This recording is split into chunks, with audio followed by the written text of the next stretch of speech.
Now, let's go to America, brothers and sisters. Now, in America, the campaign of presidential candidate this time, Donald Trump, brought the issue of anti-Islam. And surprisingly, brothers and sisters, this campaign has a big support of public. Dr. Zakir Naik. So, what do you think behind this phenomenon? What does it indicate? No, I believe that we find that anything which is popular, they do have enemies. Yeah. And Allah says in the Quran that every prophet had an enemy. And Muhammad Sallallahu Alaihi Wasallam, being the last prophet, will always have an enemy. So I feel that people like Donald Trump, they prove the Quran right. Allah says in Surah Furqan, chapter number 25, that there will be an enemy for Muhammad Sallallahu Alaihi Wasallam. And since Muhammad Sallallahu Alaihi Wasallam, his message is going to be till eternity, they are bound to be critics and enemies of Islam and of Prophet Muhammad. So these people are proving the Quran right. Because in spite of all these things, Islam is spreading. Allah says in the Quran, in Surah Imran, chapter 3, verse 54, Allah says, Makaru makarallah wallahu khairul makirin. They plan and plotted, Allah too plan. Allah is the best of planners. If you see after 9/11, the media war on Islam and throughout the world, normally people should think that now Islam should perish, na'uzubillah. They cannot. But we find that more people want to know what kind of religion is this. And we find that in USA alone, in a span of about 9 months after 9/11, 34,000 Americans accepted Islam.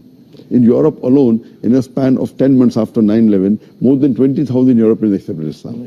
So more they are trying to attack Islam, more Islam is spreading. I believe that such type of people, in the long run, it is benefit for Islam. People want to know what is this religion. And whenever people attack Islam, and you find that in the long run, it benefits Islam. All right. That's fantastic. Now, Dr. Zakir Naik, do you agree if I say that now Muslims are caught up with efforts to restore the image due to Islamophobia campaign in the West? So because of this, they forget to promote noble values of Islam. Yes, I do agree with you. Yeah. Many a time we Muslims being emotional, we fall into the trap. For example, we know what happened in the Danish cartoons. Yeah, Danish. It is wrong what they did. We found that most of the Muslim organization, they left everything what they were doing and they were concentrating on that. They were protesting. Fine, we should protest.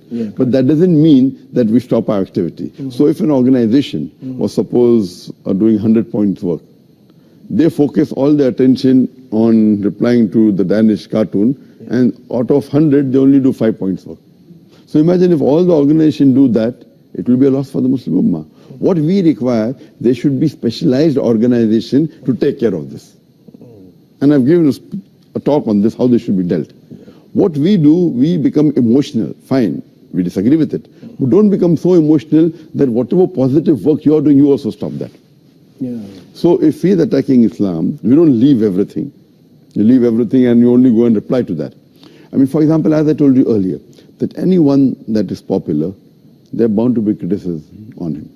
I mean, for example, if you go on the Google and if you type my name, there'll be about approximately 15 million websites which has my information. I would say approximately 15 to 20% would be against me.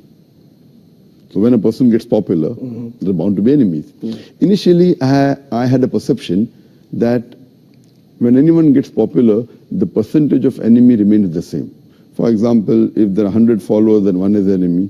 If you have 1,000 followers, then 10 is enemy. If you have 1,000,000 followers, then there will be 10,000 enemy.